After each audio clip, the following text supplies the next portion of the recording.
नमस्कार दोस्तों, स्वागत है आपका अपने YouTube channel visual learning point पे। हम लोग आज पढ़ेंगे सामान्य हिंदी, जो इम्पोर्टेंट रहेगा आने वाले एग्ज़ाम जो 18 फरवरी को है यूपी कांस्टेबल का। उसके लिए बहुत इंपॉर्टेंट रहेगा, उसका प्रैक्टिस सेट है और घटना चक्र से जो है क्वेश्चन लिए गए हैं जो बहुत ही इंपॉर्टेंट रहेंगे आपके लिए। तो आज हम प्रैक्टिस करेंगे हिंदी के चैप्टर 1 के क्वेश्चन। रोज़ एक चैप्टर आपको पढ़ने को मिलेगा, इसलिए चैनल को सब्सक्राइब अवश्य कर लेंगे। चैप्टर का नाम आज रहेगा वर्णमाला और विराम चिन्ह। तो वर्णमाला और विराम चिन्ह के बारे में आज हम क्वेश्चन प्रैक्टिस करेंगे। तो पहला क्वेश्चन दिया हुआ है, हिंदी के जिन वर्णों का उच्चारण करते समय केवल श्वास का प्रयोग किया जाए उन वर्णों को क्या कहते हैं। यानी कि हिंदी के जो वर्ण केवल श्वास का प्रयोग करते हैं उनको क्या कहते हैं, उन वर्णों को हम क्या कहते हैं, अघोष कहते हैं। ऑप्शन ए क्या हो जाएगा, अघोष हो जाएगा। ठीक, तो ऑप्शन ए इसका सही हो जाएगा। अब इसके बारे में पढ़ लेते हैं।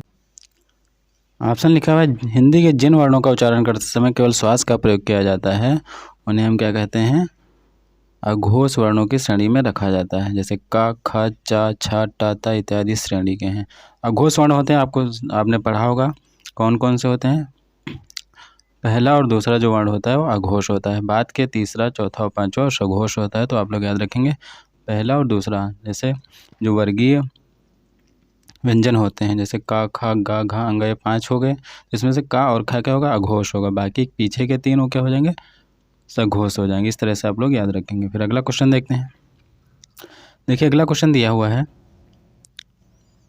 या, र, ला, व व्यंजनों को कहते हैं। यानी कि या, र, ला, व व्यंजनों को क्या कहते हैं, तो इनको हम लोग क्या कहते हैं, अंतस्थ व्यंजन कहते हैं। अब देखिए अंतस्थ व्यंजन हो गया। स्पर्श व्यंजन किन्हें कहते हैं, तो स्पर्श व्यंजन का से मा तक जो होते हैं उनको स्पर्श व्यंजन कहते हैं। तो ये भी आप लोग याद रखेंगे। ऊष्म व्यंजन, ऊष्म व्यंजन किसे कहते हैं, तो ऊष्म व्यंजन अगर पूछे तो शा, सा, शा, हा जो होता है ऊष्म व्यंजन होते हैं। तो इसका ऑप्शन बी सही हो जाएगा। ठीक है, क्योंकि इनकी ध्वनि कंठ से निकलती है, इसीलिए अंतस्थ व्यंजन कहते हैं। ठीक, अगला क्वेश्चन देखते हैं। देखिए अगला क्वेश्चन दिया हुआ है 3 नंबर। इसमें देखिए भाषा की सबसे छोटी इकाई है। भाषा की सबसे छोटी इकाई क्या होता है, स्वर, व्यंजन, वर्ण या शब्द। 4 ऑप्शन दिए हैं, तो कौन सा हो जाएगा, वर्ण। भाषा की सबसे छोटी इकाई वर्ण होती है। भाषा की सबसे छोटी इकाई ध्वनि है। ध्वनि मतलब जो हम बोलते हैं, ध्वनि को ही वर्ण कहते हैं। वर्ण के जो है इससे सबसे छोटी इकाई, इसके और भी टुकड़े अगर करेंगे तो नहीं हो पाएंगे, इसलिए इसको हम क्या कहते हैं, वर्ण कहते हैं, सबसे छोटी इकाई कहते हैं। ठीक, अगला क्वेश्चन है 4 नंबर। क्वेश्चन है, वर्णमाला किसे कहते हैं। तो वर्णमाला किसे कहते हैं, जो सभी को पता होगा, वर्णों के संकलन को, शब्द गणना को या शब्द समूह को। ऑप्शन डी वर्णों के व्यवस्थित समूह को। वर्णों के व्यवस्थित समूह को हम वर्णमाला कहते हैं, इसलिए ऑप्शन डी इसका सही हो जाएगा। ठीक, फिर अगला क्वेश्चन है 5 नंबर। पंचानन शब्द में अनुस्वार किस ध्वनि के स्थान पर प्रयुक्त किया गया। अब पंचानन शब्द में अनुस्वार, अनुस्वार यानी कि जो ये बिंदी हम लगाते हैं ये होता है अनुस्वार। तो ये किस ध्वनि के स्थान पर प्रयोग किया जाता है, तो ये सभी को पता होगा, पंचानन, ना की आवाज़ आ रही है बिंदी की जगह पे, तो यहाँ ऑप्शन बी इसका सही हो जाएगा। ठीक है, क्योंकि इसकी ध्वनि नाक से निकलती है, यहाँ पे देखेंगे। और अनुस्वार जो होता है इसको आप लोग याद रखेंगे, अयोगवाह है। अयोगवाह 2 वर्ण होते हैं, कौन कौन से, अंग और आ, इनको अयोगवाह की श्रेणी में रखा गया है। ठीक, तो ये अयोगवाह भी आप लोग याद रखेंगे। तो ऑप्शन बी इसका सही हो जाएगा। फिर अगला क्वेश्चन देखते हैं। अगला क्वेश्चन है, वह वर्ण जिसका उच्चारण तालु से होता हुआ है। अब तालु से होता है तो तालव्य वर्ग का हो जाएगा। से कौन कौन से वर्ग होते हैं, कंठ, तालव्य, मूर्धन्य, दंत और वोष्ठ। तो ये 5 होते हैं, तो आप लोग याद रखेंगे। ऑप्शन बी इसका हो जाएगा। तालव्य में कौन कौन से आते हैं, जैसे का वर्ग में का, ख, गा वाली लाइन आती है, ये का वर्ग वाली कंठ से बोली जाती है। तालव्य में चा, छा जा आता है। दंत में ता वाली लाइन आती है, ता वर्ग के व्यंजन जो होते हैं। ओष्ठ में पा वर्ग के व्यंजन आते हैं। तो ये आप लोग याद रखेंगे, जो तालु से होता है तो तालव्य वर्ग के अंतर्गत आते हैं। फिर अगला क्वेश्चन देखते हैं 7 नंबर। 7 नंबर है, निम्नलिखित में कंठ ध्वनियाँ कौन सी है। अब कंठ ध्वनियाँ अभी हमने बताया, कंठ ध्वनियाँ कौन सी होती हैं, जैसे का वर्ग में जो आती हैं, का वर्ग में जो आती हैं, का, खा, गा, ये सब जो होती हैं कंठ ध्वनियाँ होती हैं। तो ऑप्शन ए इसका सही होगा, का, खा, गा, घा, अंगा, ये सब का वर्ग हैं, कंठ ध्वनियाँ हैं। इसका देख लेते हैं यहाँ पे क्या लिखा है इसके बारे में। कंठ और निचली जीभ के स्पर्श से बोलने जाने वाले वर्ण कंठ कहलाते हैं। इस प्रकार की ध्वनियों को कंठ ध्वनियाँ कहते हैं। ठीक, तो और क्या क्या आता है कंठ में, तो आ, बड़ा आ और हा, ये विसर्ग। 4 चीज़ें और याद रखेंगे, आ, हा और विसर्ग, ये भी कंठ ध्वनियाँ हैं। ठीक, फिर अगला क्वेश्चन देखते हैं 8 नंबर। स्वर ध्वनि के प्रकार हैं। स्वर ध्वनि के कौन कौन से प्रकार हैं ये बताना है। जो स्वर होता है तो स्वर 3 प्रकार के होते हैं, हर्ष स्वर, दीर्घ स्वर और प्लुत स्वर। हर्ष स्वर क्या होते हैं, तो उपयुक्त तीनों इसका ऑप्शन हो जाएगा। हर्ष स्वर जिसमें एक मात्रा का समय लगे, एक मात्रा का समय, दीर्घ स्वर जिसमें 2 मात्रा का समय लगे, और प्लुत स्वर जिसमें 2 मात्रा से अधिक का समय लगे, जैसे 3 या 4 ऐसे। तो इनको हम क्या कहेंगे। अब हर्ष स्वर में 4 वर्ण आते हैं, आ, ई, उ और री। तो ये 4 हर्ष में आते हैं, बाकी दीर्घ में आते हैं। तो ये आप लोग को याद रखना है, ऑप्शन डी। फिर अगला क्वेश्चन देखते हैं। अब देखिए इसके बारे में पढ़ना चाहें तो आप यहाँ से पढ़ लेंगे। देखिए हर्ष स्वर कौन कौन से होते हैं, जो एक मात्रिक होते हैं, यहाँ पे कम समय लगता है, एक मात्रिक होते हैं। कौन कौन से होते हैं, 4, आ, ई, उ और री। दीर्घ स्वर, ये मूल स्वरों से 2 गुना समय लगता है, तो ये दीर्घ स्वर कहलाते हैं। इनकी संख्या 7 है, आ, ई, उ, ए और ऐ, औ, ये द्विमात्रिक कहा जाता है। फिर है प्लुत स्वर, तो मूल स्वरों से 3 गुना समय लगता है इनमें। ठीक, मूल स्वरों से 3 गुना समय, यानी कि हर्ष स्वरों से 3 गुना समय लगता है। जैसे ओम, राम ये बोलते हैं तो ये हो जाते हैं हमारे प्लुत स्वर। अगला क्वेश्चन देखेंगे 9 नंबर।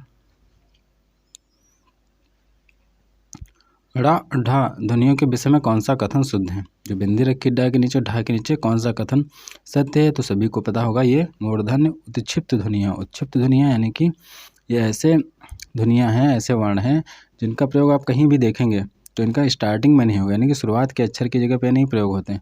ये हमेशा मध्य में, अंत में आते हैं। जैसे पढ़ना, लड़ना, तो ये बीच में आएंगे या तो अंत में आएंगे। तो ऑप्शन बी इसका सही रहेगा। और ये ध्वनियाँ कैसी, अल्प प्राण।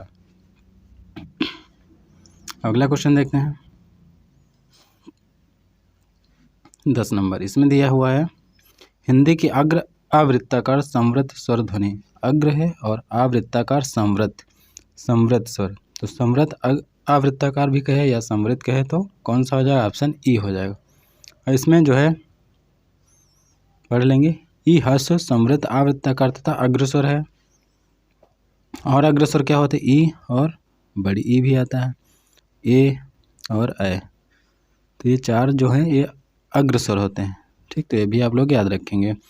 फिर आ हर्ष अर्ध विवृत मध्य स्वर, आ दीर्घ विवृत, बड़ा आ जो होता है दीर्घ विवृत होता है, ऐ दीर्घ होता है। ठीक, तो ये हैं तो अग्रस्वर लेकिन दीर्घ भी होते हैं, जो ये बाद के 2 हैं। तो ये हमको आपको याद रखना है। फिर अगला क्वेश्चन देखते हैं। दिया हुआ है ई स्वर के उच्चारण में जीभ का कौन सा भाग आवश्यक है। जो ई है इसके उच्चारण में कौन सा भाग, अभी बताया अग्र ध्वनियाँ होती हैं, ई, ऐ और ऐ, ये अग्र ध्वनियाँ होती है, तो इसमें अग्र भाग हो जाएगा, ऑप्शन ए सही हो जाएगा। ठीक, फिर आगे देखते हैं। यहाँ पे निम्नलिखित में कौन सी व्यंजन ध्वनियाँ स्पर्श संघर्षी कहलाती हैं। स्पर्श संघर्षी यानी कि स्पर्श के साथ संघर्षी भी हों तो कौन सी ध्वनियाँ हो जाएंगी, स्पर्श संघर्षी। च, छ, ज और झ, ऑप्शन ए सही हो जाएगा। ये स्पर्श संघर्षी ध्वनियाँ होती हैं, क्योंकि ये तालु से बोले जाते हैं, तालव्य स्पर्शी भी बोल सकते हैं।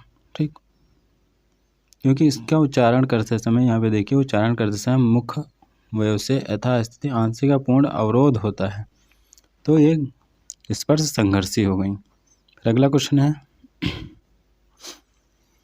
निम्नलिखित ध्वनियों में कौन सुमेलित है। अब गा को बताना अघोष है, तो पहला और दूसरा जो वर्ण होता है वर्गीय व्यंजन का और खा, ये तो अघोष होता है, बाद के सघोष होते हैं, तो ये सुमेलित नहीं है, तो पहला गलत हो गया। फिर फा अल्प प्राण है, तो अल्प प्राण कौन से होते हैं, पहला, तीसरा और 5वां ये अल्प प्राण होते हैं, तो ये दूसरा है, तो ये भी गलत हो गया क्योंकि ये महाप्राण है। फिर शा ऊष्म व्यंजन है, तो शा, शा, सा और हा ये ऊष्म व्यंजन होते हैं, तो ऑप्शन सी इसका सही हो जाएगा। ठीक, फिर है ग सघोष व्यंजन, फा महाप्राण व्यंजन और ठा अघोष व्यंजन और सा ऊष्म व्यंजन, तो इसलिए ऑप्शन सी इसका सही हो जाएगा। फिर अगला क्वेश्चन देखते हैं। देखिए अगला क्वेश्चन दिया हुआ है शा, शा, शा के अंतर्गत आते हैं। जो शा, सा, शा हैं ये किसके अंतर्गत आते हैं, ऊष्म, स्पर्श, अंतस्थ या संयुक्त, तो ऑप्शन ए इसका सही हो जाएगा। ऊष्म व्यंजन कहलाते हैं, कौन से, ऊष्म हो जाएंगे। ठीक, फिर अगला क्वेश्चन है है अनुनासिक व्यंजन कौन से होते हैं। अनुनासिक जिनको बोलते समय नाक से आवाज़ आती है या पंचमाक्षर जिनको हम कहते हैं तो अनुनासिक होते हैं। सबके लास्ट में, जैसे का वर्ग के लास्ट में अंगा आता है, चा वर्ग के लास्ट में इया, ता के लास्ट में ना, ऐसे ही पा के लास्ट में माँ, इस तरह से जो होते हैं तो अंगा, इया, अड़ा, अन्ना और माँ अनुनासिक व्यंजन होते हैं। तो वर्ग का 5वें अक्षर होते हैं तो वर्ग का पंचमा अक्षर हो जाएगा। ठीक, फिर अगला क्वेश्चन है 16 नंबर देखते हैं। अयोगवाह कहा जाता है। अयोगवाह भी हमने बताया था आपको। अयोगवाह कौन कौन से होते हैं, अंग और आ। ये जो अंग होता है और आ, ये क्या होते हैं, अयोगवाह होते हैं। अयोगवाह तो आप लोग याद रखेंगे। ठीक, ये अयोगवाह होते हैं, बिंदी होती है। ठीक, तो अयोगवाह हो जाएंगे तो विसर्ग, विसर्ग और अयोगवाह किसको कहेंगे, इसमें ऑप्शन के हिसाब से विसर्ग हो जाएगा। और वैसे ये तो अनुस्वार है, तो अनुस्वार और विसर्ग दोनों क्या होते हैं, अयोगवाह होते हैं। तो आप लोग याद रखेंगे। फिर अगला क्वेश्चन देखते हैं। हिंदी में अनुस्वार किस ध्वनि का सूचक है। जो अनुस्वार है वो किस ध्वनि का सूचक है, तो ये ना की आवाज़ आती है, बिंदी उस पर लगी होती तो क्या हो जाएगा।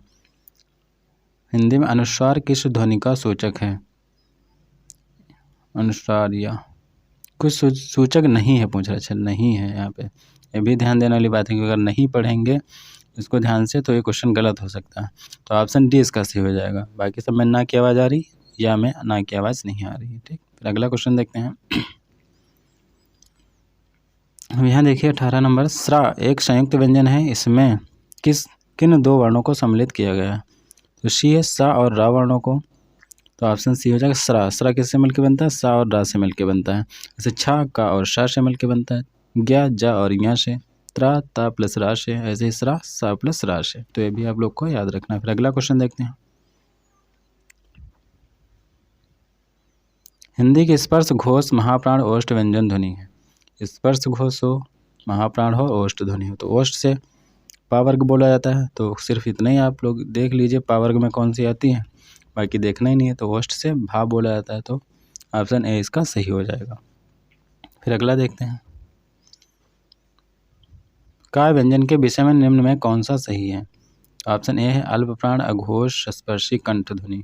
तो का कंठध्वनि तो है ही, और पहले दो अक्षर अल्प प्राण होते हैं तो अल्प प्राण भी है। अघोष है, पहला व्यंजन पे अघोष होता है स्पर्शी, तो ऑप्शन ए इसका सही हो जाएगा। अल्प प्राण अघोष स्पर्शी कंठ ध्वनि। ठीक, अगला क्वेश्चन देखते हैं। दिया ढा और डा क्या है, तो ये कौन से होते हैं, इनको हम द्विगुण भी कहते हैं और उच्छिप्त भी कहते हैं। तो ऑप्शन बी से हो जाएगा, उच्छिप्त भी कहलाते हैं, द्विगुण भी कहलाते हैं। फिर अगला क्वेश्चन दिया 22 नंबर, यहाँ देखेंगे व्यंजन के कितने भेद हैं। तो व्यंजन के कितने भेद हैं, तो 3 भेद हो जाएंगे। कौन कौन से, स्पर्श व्यंजन, अंतस्थ व्यंजन और ऊष्म व्यंजन। तो ये 3 प्रकार के हो जाएंगे, 3 भेद। फिर अगला क्वेश्चन दिया हुआ है, किस शब्द में संयुक्ताक्षर प्रयोग किया गया। संयुक्ताक्षर प्रयोग किया गया है, यानी कि संयुक्त अक्षर है 2। तो इसमें देखिए फर्स्ट ऑप्शन ही आधा का और ता का यूज किया गया है, तो संयुक्त अक्षर हो जाएगा। ऑप्शन ए सही हो जाएगा। फिर है अगला क्वेश्चन, दो समान व्यंजनों से बना संयुक्ताक्षर। दो समान व्यंजनों से बना, समान होते हैं जिसमें अगर संयुक्त अक्षर है तो उसी का आधा अक्षर आया हुआ हो। जैसे पत्ता, यहाँ पे ऑप्शन सी देखेंगे तो ता ही आधा वर्ण यूज हुआ, ता ही पूरा वर्ण यूज हुआ, तो ये समान व्यंजन हो गए। ठीक, फिर अगला क्वेश्चन,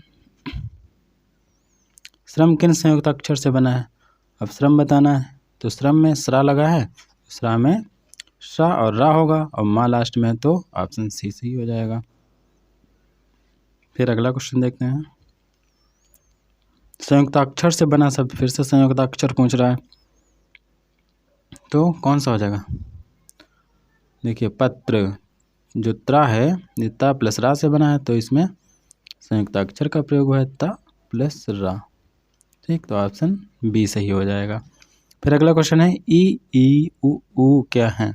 स्वर हैं, स्वर एवं व्यंजन दोनों हैं या व्यंजन है। तो ये तो सभी को पता होगा, ये स्वर है। ऑप्शन ए इसका सही हो जाएगा। फिर अगला देखते हैं, इनमें से व्यंजन कौन है। अब व्यंजन कौन सा है बताना है, तो आसानी से बता सकते हैं, जा जो है इसमें व्यंजन है, बाकी सब क्या है, स्वर हैं। अब ये स्वरों की संख्या कितनी है, बहुत इंपॉर्टेंट क्वेश्चन है, स्वरों की संख्या।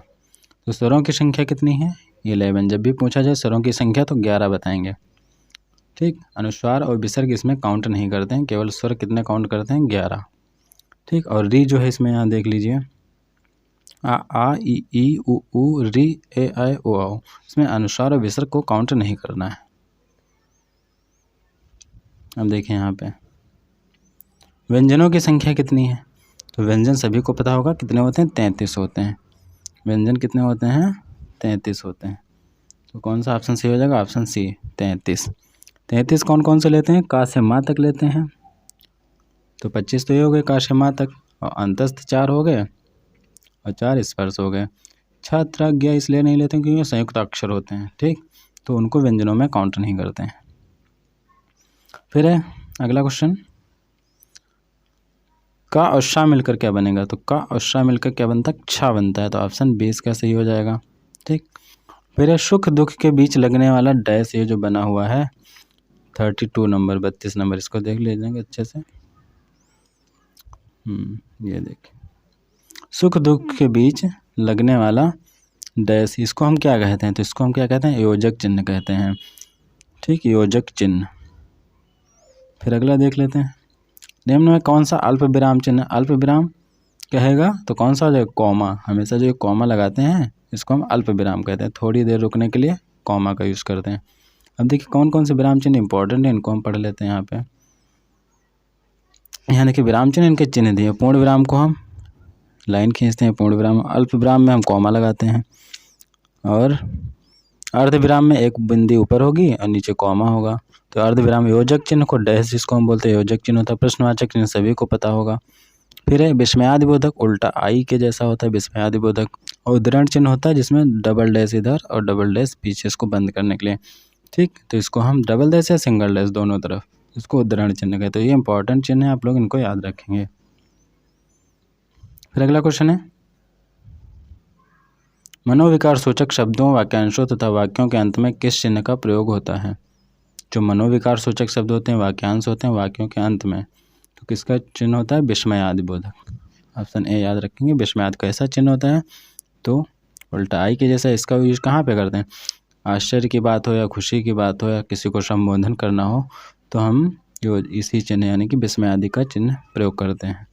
अगला क्वेश्चन देखते हैं, लास्ट क्वेश्चन है 35 नंबर। जब वाक्य के मध्य में कोई शब्द या पद छूट जाता है तब उसे पूरा करने के लिए उस स्थान पर कौन सा विराम चिन्ह लगाकर उसके ऊपर लिखा जाता है। जब कोई पद छूट गया तो हम कौन सा चिन्ह लगाते हैं, सभी को पता होगा। ऐसे जब लगाते हैं इसके ऊपर हम लिख देते हैं जो वर्ड छूट गया है, तो हंस पद विराम चिन्ह इसको कहते हैं। तो ऑप्शन डी सही हो जाएगा। ठीक, तो ये रही आज की क्लास। 35 क्वेश्चन थे जो बहुत इंपॉर्टेंट थे वर्णमाला से। अब अगले दिन हम देखेंगे अगला चैप्टर। इसी तरह से जितने भी चैप्टर आने हैं यूपी कांस्टेबल में सभी आपको मिलेंगे।